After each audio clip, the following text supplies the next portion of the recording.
if I lay down and I play dead and I stay dead, maybe you'll get sick of being the monster out of my head, under my bed.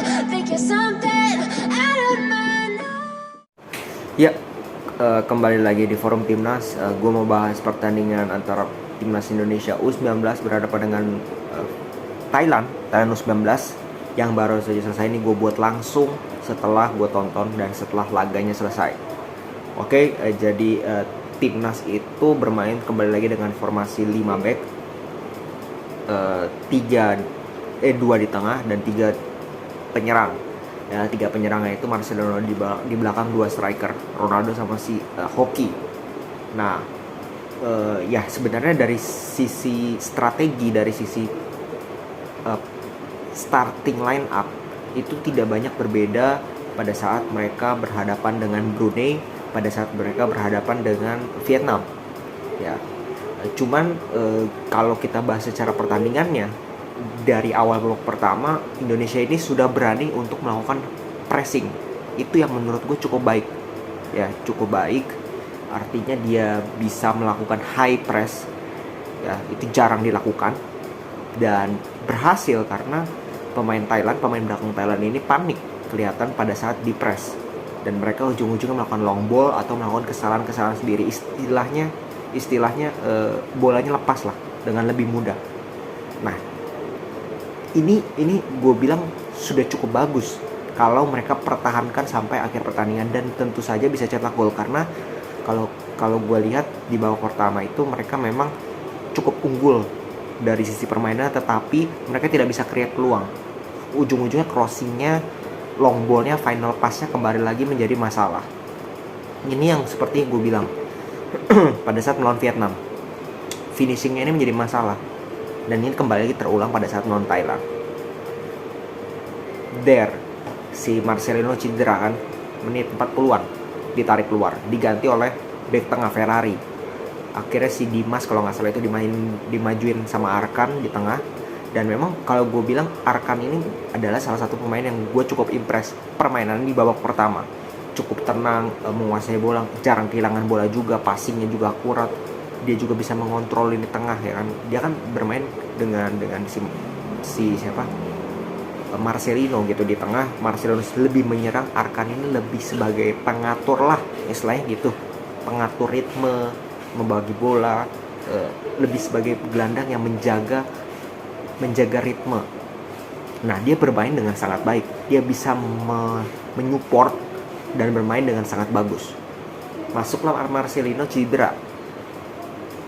Bam, habis itu masuk babak kedua kan.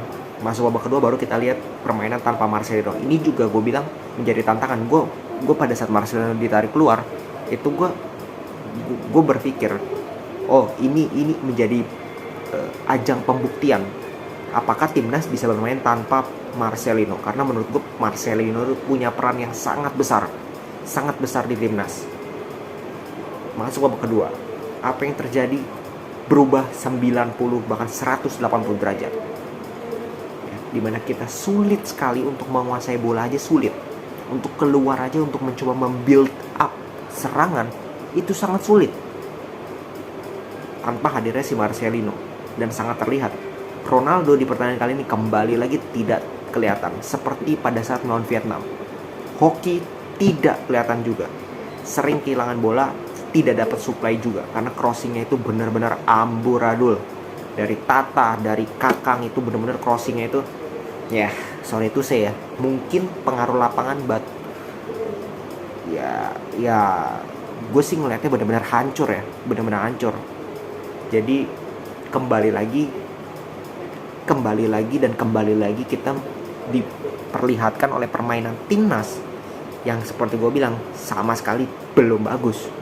Makanya pada saat melawan Brunei mereka menang 7-0, semua orang muji, gue tidak muji sama sekali. Mungkin gue puji oke, meningkatkan kepercayaan diri.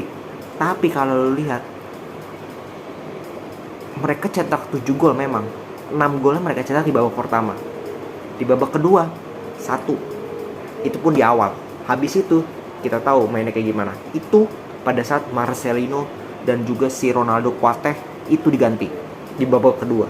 langsung mainnya amburadul. Dan kembali lagi pada pertandingan kali ini kelihatan ketika Marcelino ditarik keluar, langsung satu tim terkena dampaknya.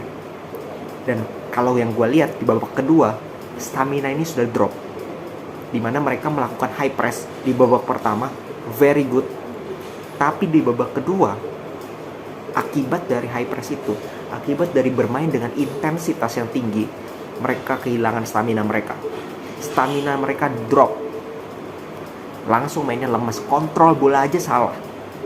Ketika dapat bola bukannya di passing, gue nggak ngerti gitu.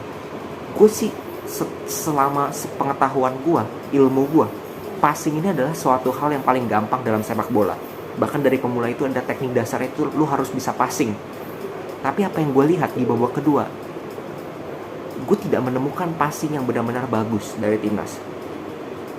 Dapat bola mau coba ngelewatin 10 pemain mungkin, padahal di 1 meter di sebelah kanannya ada temennya, tapi dia milih dribble akhirnya lepas, atau crossingnya malah ke jauh yang akurasinya gue nggak tahu kemana. Jadi kenapa lu harus melakukan upaya-upaya yang tidak diperlukan, padahal lu punya opsi yang lebih mudah dan lebih menguntungkan? Dilakukannya itu passing aja ke depan, ke teman dekat lu, passing aja gitu, passing bergerak, jangan digocek kayak orang lu merasa diri lu Mbappe, padahal kualitas pemain Liga 3, sorry to say, tapi itulah kenyataan.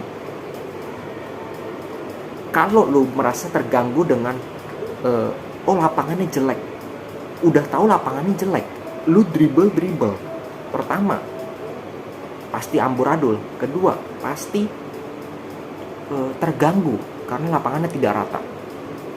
So apa alasan lu untuk dribble? Mending lu passing. Nah itu yang gue tidak lihat di babak kedua. Jadi makanya kita itu harus bersifat kritis. Kita harus melihat timnas kita dengan kritis. Jadi jangan asal puji-puji doang. Kalau mereka mainnya nggak bagus, katakan nggak bagus. Karena itu untuk kedepannya itu menjadi evaluasi. Kita mau yang terbaik untuk timnas. Bukan ngata-ngatain doang, tapi kita mau yang terbaik. Nah yang ditujukan timnas sekarang belum terbaik.